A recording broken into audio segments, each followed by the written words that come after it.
Tired of throwing money at Facebook ads and not knowing what's working? Let's unlock the secrets to laser-focused campaigns by adding the Facebook pixel to your Shopify store.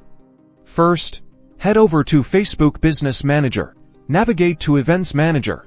It's usually in the left-hand menu if you don't have a pixel already. Click Connect Data Sources, then Web, and name your pixel something descriptive like Shopify Store Pixel. Select Meta Pixel and hit Connect. You'll then see a few different options for adding the pixel to your website.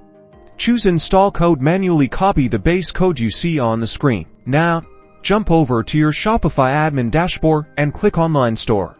Then Themes. Click the Actions button on your current theme, and from the drop-down menu, select Edit Code. In the code editor, look for the Theme.Liquid file. Once you've opened it, find the closing less than head tag.